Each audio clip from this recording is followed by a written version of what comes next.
चलिए रेडी। आज हम लोग क्लास 10th का चैप्टर 3 जिस चैप्टर का नाम है दो चर वाले रैखिक समीकरण युग्म।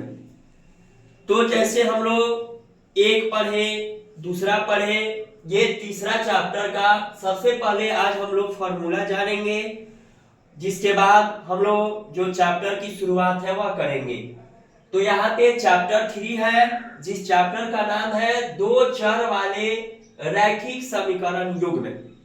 ये होता क्या है और इसमें क्या पढ़ना है, इसमें हमने बताया हुआ है फॉर्मूला जो है। सबसे पहले यहाँ पे नोट यहाँ देखिए दिया है कि समीकरण का प्रत्येक हल उसको निरूपित करने वाली रेखा पर स्थित एक बिंदु होता है। तो यहाँ पे जो हम लोग समीकरण में दो मान होती है, तो उसमें सबसे पहले यहाँ पे समीकरण का जो प्रत्येक हल होता है उसको निरूपित करने वाली रेखा पर स्थित एक बिंदु होता है। यहाँ पे समीकरण जो दिया हुआ है a1x plus b1y plus c1 equal to 0 तथा a2x plus b2y plus c2 equal to 0 की तुलना करने पर अब जो है यहाँ पे तुलना हम कर रहे हैं ग्राफीय रूप में। समीकरण को यदि हम हल करें और उसको अगर ग्राफीय रूप में हल करना है, हमको बनाना है, तो उस रूप में हम कैसे ज्ञात करेंगे कि समीकरण का क्या हल होगा, कैसे निकलेगा। क्योंकि देखिए समीकरण को हल करने की दो विधियां होती है, जो यहाँ पे हमने फॉर्मूला में बताया है, आगे समझाएंगे हम। ग्राफीय विधि और बीजगणितीय रूप, ये दो रूप होते हैं, तो यहाँ आएंगे तो बताएंगे।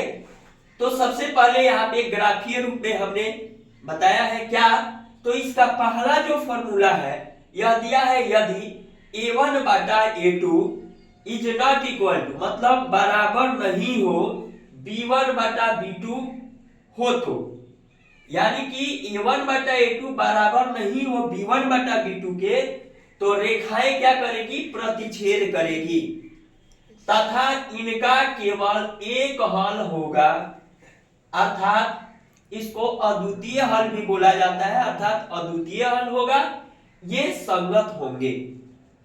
तो ये तीन चीजें होती है, यदि a1 बटा a2 बराबर नहीं हो b1 बटा b2 के, तो यहाँ पे तीन परिस्थितियां उत्पन्न हो रही है। क्या, तो एक तो रेखाएं प्रतिच्छेद करेगी, इनका केवल एक हल होगा, और एक हल होगा का अर्थ हुआ कि अद्वितीय हल होगा और ये संगत होंगे।